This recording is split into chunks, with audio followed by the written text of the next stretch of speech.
నమస్కారం news vision కి స్వాగతం। ఈ రోజు వార్తలోని ముఖ్యాంశాలు।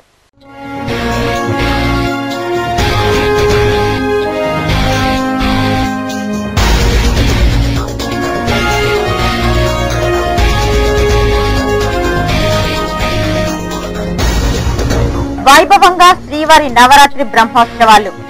హనుమంత వాహనంపై కనువిందు చేసిన గోవిందుడు। కర్పూర హారతులతో నీరాజనం పలికిన భక్తకోటి। హరినామ స్మరణతో మార్మ్రోగిన తిరువీధులు।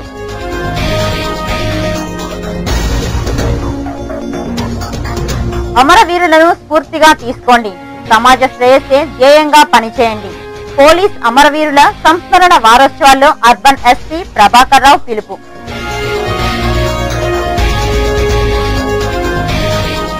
బాధ్యత రాహిత్యం వల్లే పుణ్యక్షేత్రం దుర్భరంగా తయారైంది। ప్రజా సమస్యలపై దృష్టి సారించండి। ప్రజాబాటలో శాసనసభ్యులు కరుణ ఆగ్రహం, అధికారులకు మందలింపు।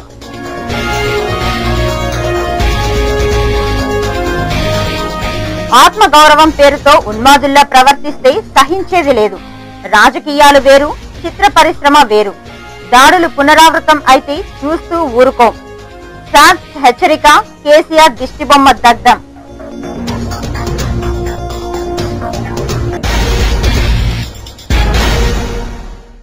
వార్తల్లోని వివరాలు। ప్రజాస్వామ్య పరిరక్షణ, సమాజ శ్రేయస్సే ధ్యేయంగా పోలీసులు పనిచేస్తున్నారని తిరుపతి అర్బన్ ఎస్పీ ప్రభాకర్ రావు తెలిపారు। అమరవీరుల సంస్మరణ వారోత్సవాల సందర్భంగా శనివారం తిరుపతిలో పోలీసులు ర్యాలీని నిర్వహించారు। స్థానిక ప్రకాశం రోడ్లోని అర్బన్ ఎస్పీ కార్యాలయం నుండి ప్రారంభమైన ర్యాలీ కృష్ణాపురం టానా, గాంధీ రోడ్, నాలుకల్ల మండపం, జీకా స్ట్రీట్, కర్నాల వీధి, బేరీ వీధి మీదుగా ర్యాలీ అర్బన్ కార్యాలయం వరకు కొనసాగింది। పోలీసులు ప్లకార్డులను చేతపట్టుకుని ర్యాలీలో కొనసాగారు। ప్రాణాలైనా అర్పిస్తాం, దేశ రక్షణకు పాటుపడతాం అంటూ నినాదాలు చేశారు। అనంతరం ఎస్పీ ప్రభాకర్ రావు రక్తదాన శిబిరాన్ని రిబ్బన్ కత్తిరించి ప్రారంభించారు।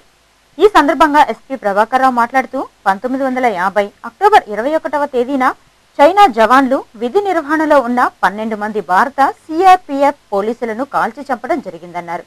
అప్పటి నుండి వారి జ్ఞాపకార్థం ప్రతి ఏడు వారం రోజుల పాటు సంస్మరణ దినోత్సవాలను జరుపుకోవడం జరుగుతోందని తెలిపారు।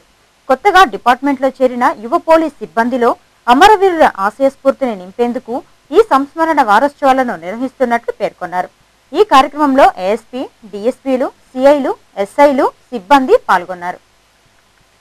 బ్లడ్ డొనేషన్ క్యాంపు కండక్ట్ చేస్తున్నారు। దీంట్లో పోలీస్ సిబ్బందితో పాటు వివిధ స్వచ్ఛంద సంస్థల వాళ్ళు కూడా ముందుకు వచ్చారు। మేము కూడా బ్లడ్ ఇస్తామని వాళ్ళందరూ కూడా బ్లడ్ ఇస్తున్నారు।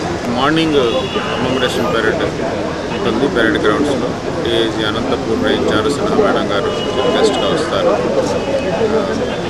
ముఖ్యంగా పోలీస్ కమెమరేషన్ డే అన్నది మనం 1959లో చైనీస్ ఆర్మీ సిఆర్పిఎఫ్ జవాన్ల మీద అటాక్ చేసి వాటిని నిర్దాక్షిణ్యంగా 12 మందిని చంపివేయడం జరిగింది। ఆ డేని పురస్కరించుకొని ప్రతి సంవత్సరం కూడా ఇది సెలబ్రేట్ చేసుకుంటున్నాం। జాయ్ ఆఫ్ గివింగ్ ఆధ్వర్యంలో సేకరించిన వస్తు సముదాయాన్ని పేదలకు పంపిణీ చేశారు। గాంధీ జయంతి సందర్భంగా Amar Raja group of company managing director Dalla Jayadev joy of giving కార్యక్రమానికి శ్రీకారం చుట్టిన విషయం విదితమే। ఈ కార్యక్రమం ద్వారా సమాజంలో సేవా తత్పరతను పెంపొందించడమే కాక దాతల నుండి వస్తు సముదాయాన్ని సేకరించారు। వారం రోజుల పాటు సేకరించిన ఈ వస్తు సముదాయాన్ని నిరుపేదలకు అందించేందుకు సిద్ధమయ్యారు।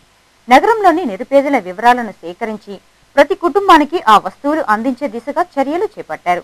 అందులో భాగంగా శనివారం తిరుపతి నగరపాలక సంస్థ ఆవరణలోని నెహ్రూ లలిత కళా ప్రాంగణంలో కమిషనర్ ప్రసాద్ చేతుల మీదుగా వస్తు సముదాయాన్ని పంపిణీ చేయించారు। అలాగే నగరంలోని ప్రతి పేద కుటుంబానికి ఈ వస్తువులను చేరవేసేందుకు మహిళా సంఘాలను ఎంచుకొని వారి ద్వారా పంపిణీ చేయిస్తున్నారు। మొదటి విడతగా Jeevakona, Rajiv Gandhi colony, Bommagunta, Vinayaka Nagar, STV Nagar, new Indiranagar ప్రాంతాలకు చెందిన సుమారు 350 మంది పేద ప్రజలకు కమిషనర్ ప్రసాద్ చేతుల మీదుగా అందించారు। జాయ్ ఆఫ్ గివింగ్ ద్వారా ప్రజలలో దాగి ఉన్న సేవాభావాన్ని వెలికితీసి తద్వారా కష్టాలలో ఉన్న నిరుపేదలను ఆదుకోవటం అభినందించదగ్గ విషయమని శ్రీ పద్మావతి మహిళాభ్యుదయ సేవా సంఘం ఎండీ ధర్మేంద్ర కుమార్ పేర్కొన్నారు। ఈ పంపిణీ కార్యక్రమంలో అర్బన్ ఐకేపీ ప్రాజెక్ట్ అధికారి Reddy Kumari, Amar Raja batteries production head Y Kishore, SPMS chairperson Lakshmidevamma, మహిళా సంఘాల సభ్యురాళ్లు తదితరులు పాల్గొన్నారు। 350 మంది పేద మహిళలకి ఈ కార్యక్రమం ద్వారా బట్టల పంపిణీ కార్యక్రమం కమిషనర్ గారి చేతుల మీదుగా చేయడం జరిగింది। అంతేకాకుండా రాబోయే రోజుల్లో కూడా ఈ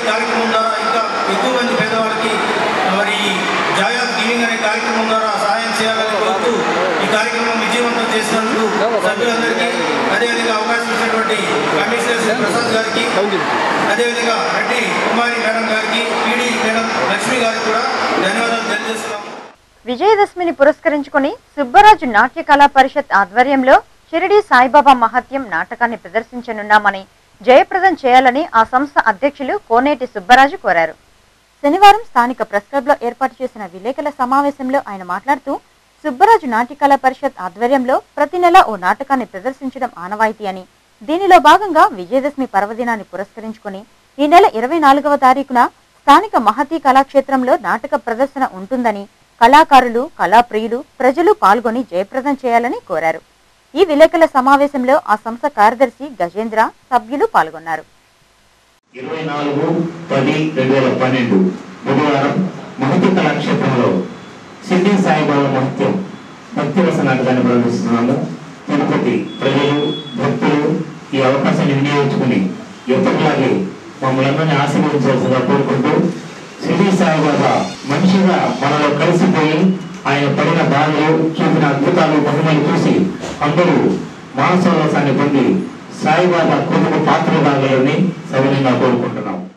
చిత్తూరు జిల్లా సాంస్కృతిక కళా వికాసానికి ఎనలేని సేవలందించిన రాజకీయవేత్త, మాజీ పార్లమెంటు సభ్యులు రాజగోపాల్ నాయుడని Annamayya project director doctor Medasani Mohan కీర్తించారు.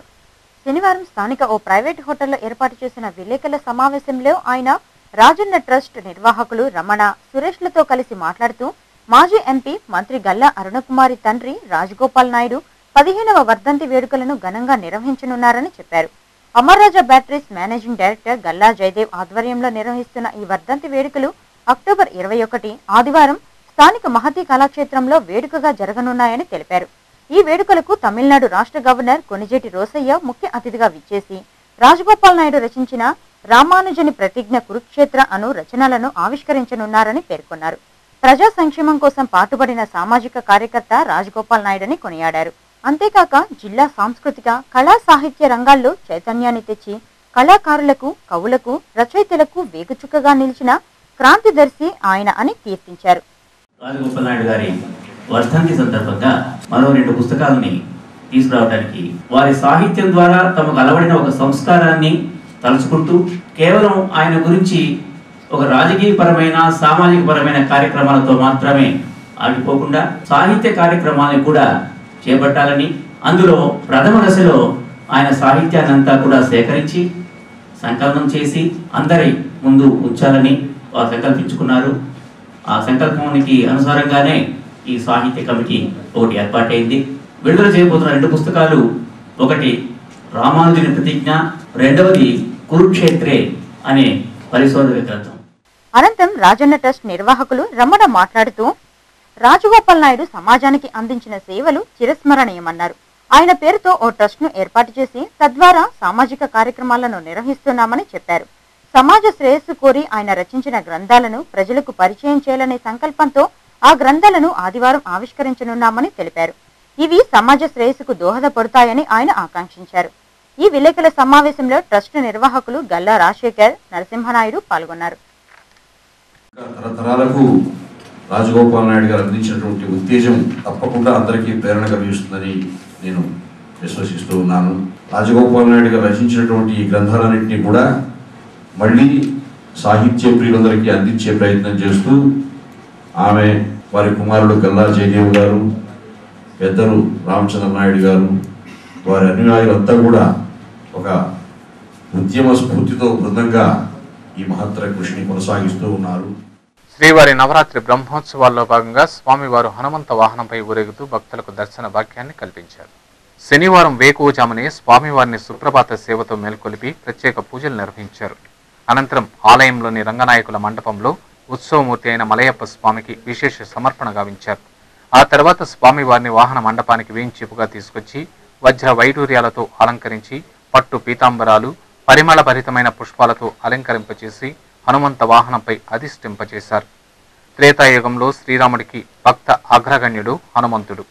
Shri వైష్ణవ సాంప్రదాయాల్లో హనుమద్ వాహన సేవను సిరియ తిరుగుడిగా కీర్తించారు. గురు శిష్యులైన శ్రీరామ హనుమంతులు తత్వ వివేచన కావించిన మహనీయులు కనుక వాహ్య వాహక రూపంలో వీరిని చూసిన వారికి వేదాంత తత్వం కరతలామలకం అవుతోంది. భక్తుల ప్రగాఢ విశ్వాసం అదే. శ్రీరామునికి నిత్యం సేవ చేసిన భక్త శిఖామణి హనుమంతుణ్ణి వాహనంగా చేసుకుని శ్రీవారు తిరువీధుల్లో ఊరేగుతారు. భక్తి తత్పరతను చాటి చెబుతూ శ్రీరాముడు, కృష్ణుడు, శ్రీనివాసుడు అన్నీ తానేనని ఈ వాహన సేవ ద్వారా స్వామివారు భక్త కోటికి తెలియజేశారు. వాహన సేవ అగ్రభాగాన వృషభ, అశ్వ, గజసేన నడువుగా వేద పండితుల మంత్రోచ్చారణలు, కళాబృందాల కోలాటాలు, చెక్క భజనలు, పండరీ భజనలు, దేవతామూర్తుల వేషధారణలు, మంగళ వాయిద్యాల మధ్య వాహన సేవ ఆద్యంతం వైభవంగా సాగింది. భక్తుల హరినామ సంకీర్తనలతో తిరువీధులు మారుమోగాయి. స్వామివారికి కర్పూర హారతులతో భక్తులు నీరాజనాలు పలికారు. ఈ వాహన సేవలో TTD chairman Kanumuri Bapiraju, EO LV Subrahmanyam, జేఈఓలు శ్రీనివాసరాజు, వెంకట్రామరెడ్డి, పాలక మండలి సభ్యులు, ఉన్నతాధికారులు, సిబ్బంది, భక్తులు పాల్గొన్నారు. భూగర్భ జలాలను పరిరక్షించుకోకపోతే భవిష్యత్తు తరం ప్రాణ సంకటంలో పడక తప్పదని senior citizen TTD retired superintendent engineer KS Narasimhulu హెచ్చరించారు. తిరుపతి పుణ్యక్షేత్రంలో నగర ప్రజల స్వార్థపూరిత ఆలోచనలు, అధికారుల అనాలోచిత అభివృద్ధి కార్యక్రమాల పర్యవసానంపై సిటీ ఛానల్తో మాట్లాడారు. తిరుపతి నగరానికి జల వనరులుగా ఉన్న కపిల్ తీర్థం, మాల్వాడి గుండం నీటి ప్రవాహం ఏళ్ల తరబడి సక్రమంగా సహకరిస్తోందని పేర్కొన్నారు. కపిల్ తీర్థం, మాల్వాడి గుండం నీటి ప్రవాహాన్ని క్రమబద్ధీకరించేందుకు ఏర్పాటు చేసిన కాలువలను స్థానిక ప్రజలు ఆక్రమించుకుని కాలువల విస్తీర్ణాన్ని కుదించేస్తున్నారని, దీనికి తోడు నగరపాలక సంస్థ ముంపు అభివృద్ధి పేరుతో కాలువను కాంక్రీటుతో కప్పేసి చుక్క నీరు కూడా భూమిలోకి ఇంకకుండా చేసేశారని ఆవేదన వ్యక్తం చేశారు. దీని ఫలితంగా సమృద్ధిగా ఉన్న నీటి బోర్లు సైతం అడుగంటి పోవడమే కాకుండా దాదాపు 1000 అడుగులు బోర్లు వేసుకున్నా నీరు పడకుండా పోతోందని వాపోయారు. ఉన్న కాలువల నీటి ఇంతవరకు అంతో ఇంతో ప్రవహిస్తూ ఉన్నింది. ఆ నీళ్ల వలన బైపాస్ రోడ్డు ఇటుపక్క ఉండే ఏరియా అంతా కూడా బోర్లలో నీళ్లు కొంతవరకు ఉన్నింది. మున్సిపాలిటీ వాళ్ళు పుణ్యమాని ఆ పారే నీటిని కూడా ఆ చిన్న కాలువలను కూడా కాంక్రీట్ వేసి ఒక చుక్క నీరు కూడా ఈ భూమిలో దింపకుండా చేసి ఈ ప్రాంతంలోని బోర్లన్నీ కూడా దాదాపు 500 నుంచి 1000 అడుగుల వరకు వేసినా కూడా బోర్లు నీరు వచ్చే అవకాశమే లేకుండా పోయింది. అంచేత మున్సిపాలిటీ వారు దీనిపైన శ్రద్ధ తీసుకొని కపిల్ తీర్థం కాలువలో వేసినటువంటి కాంక్రీట్ను వెంటనే తీయిస్తే అంతో ఇంత జలము భూమికి ఇంపుతుంది. దీని విషయంగా ఎంతవరకు కమిషనర్కు తెలియజేయడం జరిగింది. దీనిపైన శ్రద్ధ తీసుకొని వేసిన కాంక్రీట్ను తీసివేస్తే తప్పకుండా ఈ ఏరియాలో బోర్లు అంత నీళ్లు వస్తుంది. తాగునీటికి శాశ్వత పరిష్కారం కొంతవరకు లభిస్తుంది. జటిలమవుతున్న నీటి సమస్యను దృష్టిలో ఉంచుకుని పరిష్కరించాలని పలుమార్లు అధికారులు, ప్రజాప్రతినిధులు, రాజకీయ పార్టీ నేతల వద్దకు వెళ్లినా ప్రయోజనం లేకపోయిందని అన్నారు. ఇప్పటికైనా నగరపాలక సంస్థ కమిషనర్ స్పందించి కపిల్ తీర్థం పెద్ద కాల్వలోని కాంక్రీట్ను తొలగించి ఇంకుడు గుంతలు ఏర్పాటు చేయకపోతే భవిష్యత్తు తరం ప్రాణ సంకటంలో పడక తప్పదని హెచ్చరించారు. కాంక్రీట్ను తొలగించడానికి భరించలేని ఖర్చు ఏమీ కాదని, నిధులు కొరత అయితే అనుమతిస్తే స్వచ్ఛంద సంస్థల ద్వారా ప్రజల్లో అవగాహన కల్పించి తామే కాంక్రీట్ను తొలగించే కార్యక్రమం మొదలు పెడతామని అన్నారు. అంచేత యాక్షన్ లేకపోతే మా వీలైనంత వరకు మేము పెద్దవాళ్ళ దృష్టికి తీసుకెళ్ళాలనుకుంటున్నాము. అదే మా సంఘాలు ఉన్నాయి, క్లబ్స్ ఉన్నాయి, వాళ్ళకి కూడా రిప్రజెంట్ చేసి వీలైనంత వరకు దీనిపైన యాక్షన్ తీసుకోవాలనుకుంటున్నాం. ఇంకా దాన్ని అట్లాగే వదిలేస్తే ప్రజలే చైతన్యవంతులై వేసిన కాంక్రీట్ని తప్పకుండా తీసేస్తారు. దీనికి పెద్దగా ఖర్చు అయ్యే అవకాశమే లేదు. అంచేత వెంటనే దీనిని వేసిన కాంక్రీట్ తీసేదానికి తగు చర్యలు తీసుకోవాల్సిందిగా కోరుతున్నాం. తెలంగాణ ప్రజల మనోభావాల పేరుతో కేసీఆర్, ఆయన తనయుడు కేటీఆర్లు పైశాచిక వాదంతో ఉన్మాదుల్లా ప్రవర్తిస్తున్నారని సమైక్యాంధ్ర పరిరక్షణ సమితి విద్యార్థి విభాగం రాష్ట్ర అధ్యక్షుడు ప్రకాష్ ఆగ్రహం వ్యక్తం చేశారు. కెమెరామ్యాన్ గంగతో రాంబాబు, చిత్ర దర్శకుడు, నిర్మాత ఏళ్లపై తెలంగాణ వాదులు దాడులకు పాల్పడి ఆస్తులను ధ్వంసం చేయడాన్ని నిరసిస్తూ శనివారం తిరుపతిలో సమైక్యాంధ్ర పరిరక్షణ సమితి విద్యార్థి విభాగం పవన్ కళ్యాణ్ అభిమాన సంఘం ఆధ్వర్యంలో కేసీఆర్ దిష్టిబొమ్మను దగ్ధం చేసి నిరసన తెలిపారు. దర్శక, నిర్మాత ఏళ్లపై దాడులకు పాల్పడిన వారిపై కేసులను నమోదు చేసి కఠినంగా శిక్షించాలని నినాదాలు చేశారు. ఈ సందర్భంగా శాప్స్ విద్యార్థి విభాగం రాష్ట్ర అధ్యక్షులు ప్రకాష్ మాట్లాడుతూ కెమెరామెన్ గంగతో రాంబాబు, చిత్ర దర్శక, నిర్మాత ఏళ్లపై దాడులు చేయడాన్ని తీవ్రంగా ఖండిస్తున్నామన్నారు. తెలంగాణ ప్రజల ఆత్మ గౌరవాన్ని దెబ్బతీసేలా సన్నివేశాలు ఉన్నాయని చెప్పడంలో వాస్తవం లేదన్నారు. కేవలం వారి రాజకీయ స్వార్థ ప్రయోజనాల కోసం ఆ ప్రాంత ప్రజలను తప్పుదారి పట్టిస్తూ విధ్వంసాలకు, అరాచకాలకు ఉసిగొలుపుతున్నారని మండిపడ్డారు. కేసీఆర్, కేటీఆర్తో పాటు వేర్పాటువాదులు ఆలీబాబా దొంగలని విమర్శించారు. ప్రాంతాల మధ్య చిచ్చుపెట్టి రాజకీయ ఆందోళన ఎక్కాలనుకోవడం వారి అవివేకమని ఎద్దేవా చేశారు. ఆ ప్రాంత ప్రజలు తెలంగాణ కోరుకోవడం లేదని, రాష్ట్రం సమైక్యంగా ఉండాలనే భావిస్తున్నారని పేర్కొన్నారు. భవిష్యత్తులో ఇలాంటి విధ్వంస కార్యక్రమాలకు పాల్పడితే సహించేది లేదని హెచ్చరించారు. నిన్న తెలంగాణ వాదులు మన రాంబాబు సినిమా దర్శక నిర్మాతలు దిల్ రాజు, పూరి జగన్నాథ్ వాళ్ళ ఇంటిపైన దాడులు చేయడం మేము తీవ్రంగా ఖండిస్తున్నాం. అసలు తెలంగాణ వాళ్ళకి ఈ సినిమాలో ఏమి అనర్థం కనిపించిందో మాకు అర్థం కావట్లేదు. వాళ్ళ ఆత్మగౌరవాన్ని దెబ్బతీసేలాగా ఈ సినిమాలో ఏముందో మాకు అర్థం కావట్లేదు. తెలంగాణ వాళ్ళు ఏదో ఒక విధ్వంసానికి పాల్పడాలని ఏదో ఒక కారణాన్ని వెతుకొని గొడవలు చేస్తున్నారు తప్ప సరైన కారణాలు అయితే లేవు. కానీ కొంతమంది స్వార్థ రాజకీయ నాయకులు వాళ్ళ స్వార్థాల కోసం ఈ గొడవలు చేస్తున్నారు తప్ప ప్రజల్లో ఎలాంటి తెలంగాణ భావాలేదు. ఇక్కడ మేము మీటింగ్లు పెడుతుంటే తెలంగాణ నుంచి తెలంగాణ ప్రజలే వచ్చి సమైక్యాంధ్రకు మద్దతు తెలుపుతున్నారు. ఎన్నో మీటింగ్లకు వచ్చారు. అనంతరం పవన్ కళ్యాణ్ అభిమాన సంఘం నాయకులు ఆదిల్ మాట్లాడుతూ సినిమాల పేరుతో కుల, మత, ప్రాంత, భాషల పట్ల విద్వేష వాక్యాలు రగల్చడం మంచిది కాదని సూచించారు. తెలంగాణ ఉద్యమం నీరుగారిపోతోందనే దురుద్దేశంతో రాంబాబు చిత్రంలో ఎలాంటి కించపరిచే సన్నివేశాలు లేకపోయినప్పటికీ ఆ చిత్రాన్ని వ్యతిరేకించి లబ్ధి పొందాలనే ఉద్దేశంతో విధ్వంసాలకు పాల్పడ్డారని ఆగ్రహం వ్యక్తం చేశారు. రాజకీయాలు, సినిమాలు వేరని, వాటి రెండింటినీ ఒకేలా చూడడం సరైంది కాదని హితవు పలికారు. తమ ప్రాంతంలో జై బోలో తెలంగాణ, జై తెలంగాణ, నమస్తే తెలంగాణ లాంటి చిత్రాలు విడుదలైతే తాము స్వాగతించామే తప్ప ఎలాంటి విధ్వంసాలకు పాల్పడలేదన్న విషయాన్ని వేర్పాటువాదులు గుర్తించుకోవాలని సూచించారు. ఈ నిరసన కార్యక్రమంలో శాప్స్ అభిమాన సంఘం నాయకులు శ్రీనివాసు రెడ్డి, ప్రసాద్, నిజాముద్దీన్, జహంగీర్, కిరణ్, చేతన్ తదితరులు పాల్గొన్నారు. మొన్న మార్చ్లో వాళ్ళు చాలా విధ్వంసానికి పాల్పడి ఆ ఉద్యమం ఆగిపోయే సమయంలో ఏదో ఒక సాకు కోసం పవన్ కళ్యాణ్ సినిమాని అడ్డం పెట్టుకొని అసలు పవన్ కళ్యాణ్ ఆ సినిమాలో ఏ విధమైన తెలంగాణ గురించి తప్పుడు వాగలేదు. కాకపోతే ఏదో ఒక ఐటెం కావాలి వీళ్ళకి, ఏం చేయాలో తెలియక పవన్ కళ్యాణ్ సినిమాని ఒక ఐటెంగా వాడుకుంటున్నారు. వాళ్ళే ఒక ఐటెం కాదు.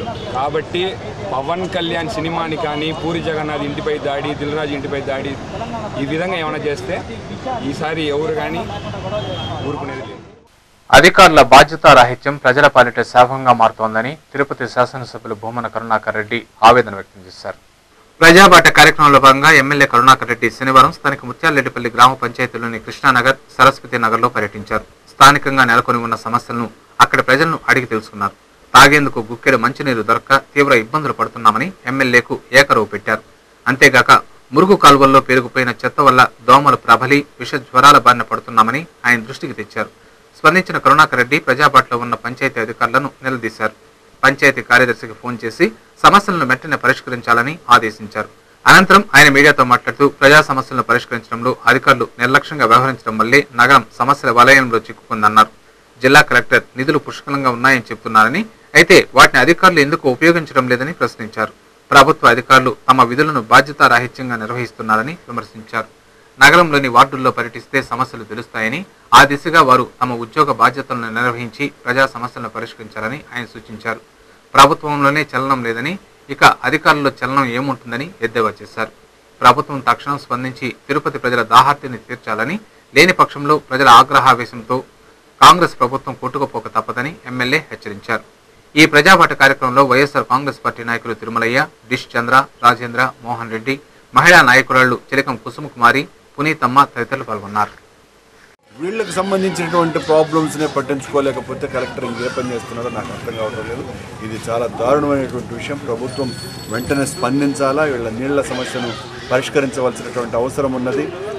నెలకు 2 నెలలకు ఒక పూట 4 బిందెలు 5 బిందెలు వెంకటేశ్వర స్వామి తీర్థం ఇచ్చినట్టుగా నీళ్ళు ఇస్తున్నాం కదా, 2 నెలలకు ఒకసారి నీళ్ళు అని అధికారులు గొప్పలు చెప్పుకుంటున్నారంటే ఇంకా ఇది వినటానికి కూడా ఒక వింత. ఇది గిన్నిస్ బుక్ రికార్డ్స్లో రాయాల్సినటువంటి ఆ 4 నెలలకు ఒకసారి నీళ్లు పంపిస్తున్నారన్నటువంటిది గిన్నిస్ బుక్లో ఎక్కించాల్సినటువంటి అంశం ఇది.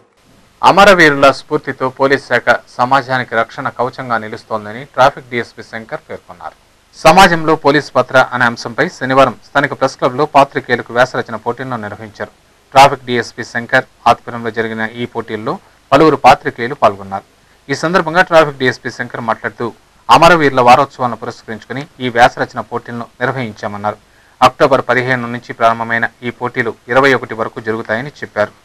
ఈ ఉత్సవాల సందర్భంగా ప్రభుత్వ, ప్రైవేటు విద్యా సంస్థల్లో కూడా విద్యార్థులకు పోటీలు నిర్వహించామన్నారు. ఈ వ్యాస రచన పోటీల కార్యక్రమంలో ప్రెస్ క్లబ్ అధ్యక్ష కార్యదర్శులు దినేష్, భాస్కర్ రెడ్డి తదితరులు పాల్గొన్నారు. పోలీసు వారోత్సవాల సందర్భంగా 15వ తారీఖు నుంచి 21వ తేదీ వరకు మేము జరుపుకుంటున్నాం. పోలీసుల అమరవీరుల దినోత్సవాన్ని అందులో భాగంగా ప్రెస్ క్లబ్లో, తిరుపతి ప్రెస్ క్లబ్లో మొట్టమొదటిగా పోలీసు సమాజంలో పోలీసు పాత్ర అనే దాని మీద వ్యాసరచన పోటీలు, ప్రెస్ వాళ్ళకి ఎక్స్క్లూజివ్లీ ప్రెస్ వాళ్ళకి మాత్రమే, వాళ్ళకి వక్తృత్వ పోటీలు, తర్వాత వ్యాసరచన పోటీలు మా ఎస్పీ గారు ఆదేశాలు, ప్రభాకర్ రావు గారు అర్బన్ ఎస్పీ గారి ఆదేశాల మేరకు ఈ ప్రోగ్రాం కండక్ట్ చేస్తున్నాం. వైద్యుల సంక్షేమమే కాకుండా ప్రజల్లో ఆరోగ్య భద్రతపై అవగాహన, సామాజిక సేవా కార్యక్రమాల పట్ల ఐఎంఏ విశేషంగా కృషి చేస్తోందని ఆ సంఘం మాజీ నగరాధ్యక్షులు డాక్టర్ శ్రీహరిరావు పేర్కొన్నారు. శనివారం తిరుపతి ప్రెస్ క్లబ్లో ఏర్పాటు చేసిన విలేకరుల సమావేశంలో ఆయన మాట్లాడుతూ 2011, 2012 ఐఎంఏ నగర కమిటీ పదవీకాలం ముగియడంతో నూతన కార్యవర్గాన్ని ఎన్నుకోవటం జరిగిందని తెలిపారు.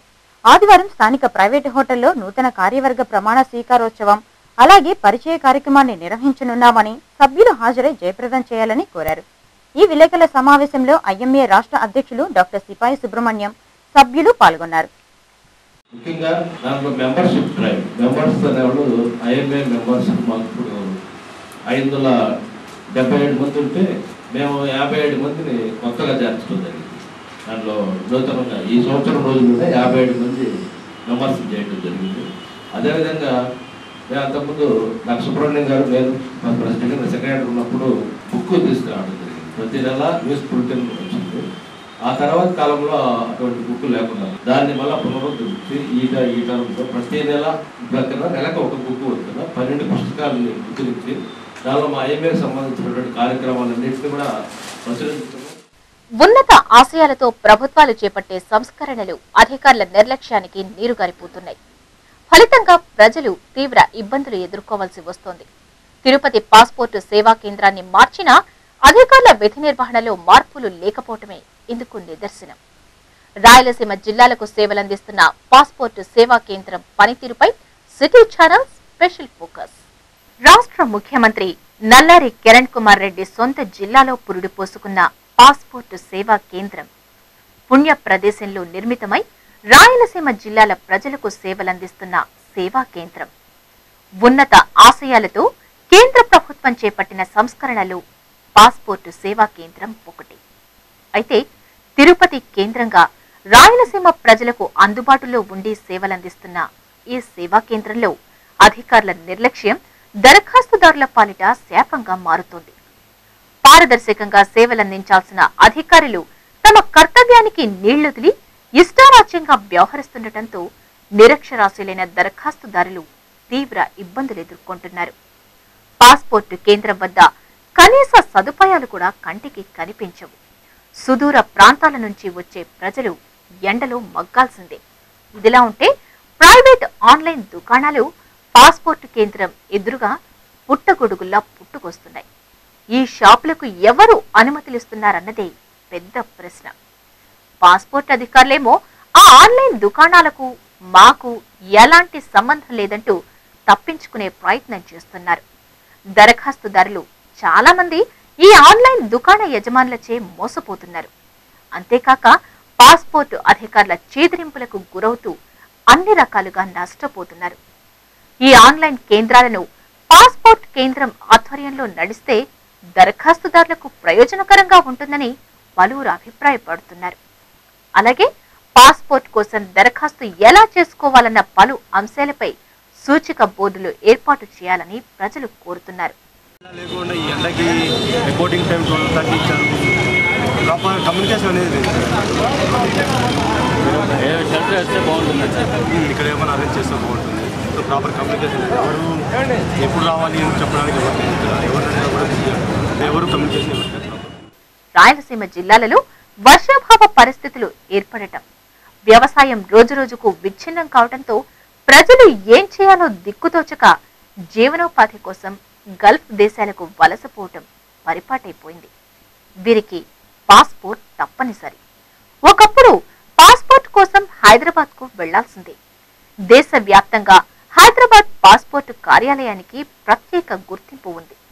ఎందుకంటే దేశంలో ఎక్కడా లేనంతగా హైదరాబాద్ పాస్పోర్టు కార్యాలయం నుంచి లక్షలాది మంది అభ్యర్థులు దరఖాస్తులు చేసుకుంటుంటారు.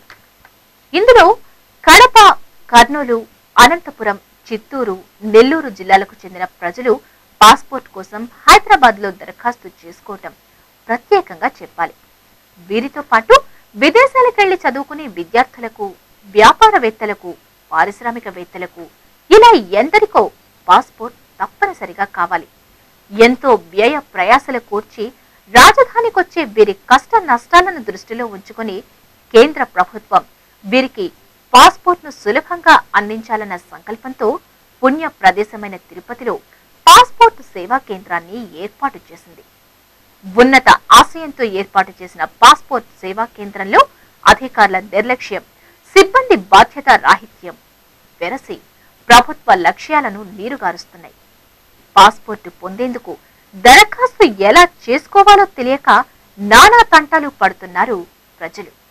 అంతేకాక పాస్పోర్టు సేవా కేంద్రం చుట్టూ ప్రదక్షిణలు చేస్తున్న వీరి మొర ఆలకించే నాథుడే కనపడడు. దళార్లను ఆశ్రయిస్తే వారు గుండుగీయించి పంపుతున్నారన్న ఆరోపణలు లేకపోలేదు. మరి పాస్పోర్టు సేవా కేంద్రం ఎవరి సేవలో తరిస్తోంది? కార్యాలయంలో ఎన్ని కౌంటర్లలో దరఖాస్తులు స్వీకరిస్తుంటారు? అసలు సేవా కేంద్రం లోపల ఏం జరుగుతోంది అన్నది అంతు చిక్కని ప్రశ్న. క్యూలైన్లో దరఖాస్తుదారులు బారులు తీరుతుంటారు. తాము ఎన్ని రోజుల నుంచి వస్తున్నా దరఖాస్తులు తీసుకోకపోగా సమాధానం చెప్పే వారే లేరంటూ లబోదీపం అంటున్నారు ప్రజలు. ఇక్కడ పోలీస్ క్లియరెన్స్ లేదని ఎంక్వైరీకి వచ్చారు. కానీ ఇక్కడ పోయినా లోపల్గా పోయినా కానీ మళ్ళీ ఎందుకు 1 month నుంచి వస్తున్నాను పోతున్నాను ఇదే విషయం. మీకు అన్ని ప్రాపర్గా ఉన్నాయా? అన్ని ప్రాపర్గా ఉన్నాయి కానీ టికెట్స్ మాట్లాడరు. ఇట్లా చూసారా రేపు రండి, ఇట్లా చూస్తారా రేపు రండి. మీరు గట్టిగా అడగలేకపోయారా?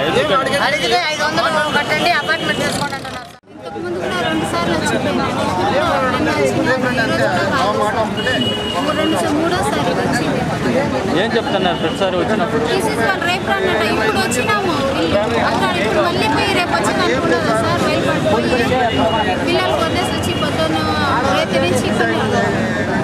తెల్లవారు ఎన్ని గంటలకు వచ్చారండి? 3 గంటల నుండి లైన్లోనే వెయిట్ చేస్తాం. తిరుపతిలో రైతులు వచ్చి దిగిలో 3 గంటల నుంచి ఇక్కడనే ఇంతకుముందు 2-3 సార్లు వచ్చిపోయినాం. ఈ రోజు కూడా కాదని చెప్తాంటారు. ప్రభుత్వం వెంటనే స్పందించి పాస్పోర్టు కేంద్ర సేవలను పారదర్శకంగా నిర్వహించాలని పలువురు కోరుతున్నారు. పాస్పోర్టు సేవా కేంద్ర అధికారుల ఒంటెద్దు పోకడలకు సంస్థ పరువు వీధిన పడక తప్పదని నగర ప్రముఖులు హెచ్చరిస్తున్నారు. పాస్పోర్టు కోసం దరఖాస్తు చేసుకునే ప్రతి ఒక్కరికి పాస్పోర్టు సేవలను అందుబాటులోకి తెచ్చి అవగాహన కల్పించినప్పుడే ప్రభుత్వ ఆశయాలకు సార్థకత ఏర్పడుతుందని మేధావి వర్గం హెచ్చరిస్తోంది. తిరుమలలో భక్తుల రద్దీ కొనసాగుతోంది. శనివారం సాయంత్రానికి సుమారు 47,000 మంది భక్తులు శ్రీవారిని దర్శించుకోగా ఇంకా 42 కంపార్ట్మెంట్లలో దర్శనం కోసం వేచి ఉన్నారు. సర్వదర్శనంకు వెళ్లే భక్తులు 31 కంపార్ట్మెంట్లలో వేచి ఉండగా వీరికి 16 గంటలు, దివ్యరామ దర్శనంకు వెళ్లే భక్తులు 11 కంపార్ట్మెంట్లలో వేచి ఉండగా వీరికి 5 గంటల సమయం పడుతుందని అధికారులు అంచనా వేస్తున్నారు. ఇక అద్దె గదుల విషయానికి వస్తే ఉచిత గదులు 8, 50 రూపాయల గదులు 32, 100 రూపాయల గదులు 14, 500 రూపాయల గదులు 7 ఖాళీగా ఉన్నాయి. బ్రహ్మోత్సవాల కారణంగా అన్ని సేవలను రద్దు చేశారు. Tirupati golden jewellery merchant association సమాచారం మేరకు ఆదివారం లోకల్ మార్కెట్లో బంగారం, వెండి ధరలు ఇలా ఉంటాయి. 22 క్యారెట్ల బంగారం 1 గ్రాము ధర 2,920 రూపాయలు. 24 క్యారెట్ల అపరంజి బంగారం 10 గ్రాముల ధర 31,235 రూపాయలు. 1 కిలో వెండి ధర 59,790 రూపాయలు కాగా 1 గ్రామ్ రీటైల్ ధర 64 రూపాయలుగా ఉంటుంది. వార్తలు ముగించే ముందు ముఖ్యాంశాలు మరోసారి.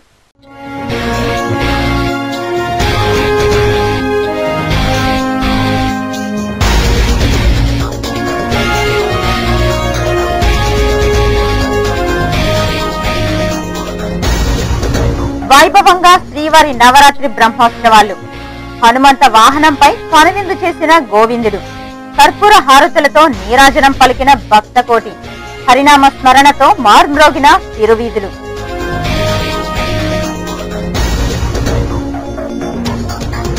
అమరవీరులను స్ఫూర్తిగా తీసుకోండి, సమాజ శ్రేయస్సే ధ్యేయంగా పనిచేయండి. పోలీస్ అమరవీరుల సంస్మరణ వారోత్సవాల్లో అర్బన్ ఎస్పీ ప్రభాకర్ రావు పిలుపు.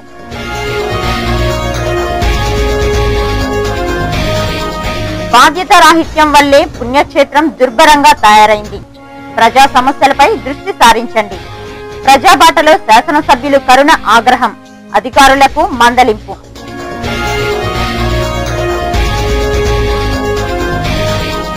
ఆత్మగౌరవం పేరుతో ఉన్మాదుల్లా ప్రవర్తిస్తే సహించేది లేదు. రాజకీయాలు వేరు, చిత్ర పరిశ్రమ వేరు. దాడులు పునరావృతం అయితే చూస్తూ ఊరుకో. శాంత్ హెచ్చరిక, కేసీఆర్ దిష్టిబొమ్మ దగ్ధం.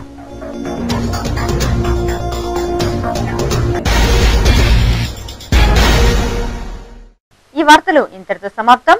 సమగ్ర సమాచారంతో న్యూస్ విజన్ లో మళ్ళీ కలుసుకుందాం. అంతవరకు సెలవు, నమస్కారం.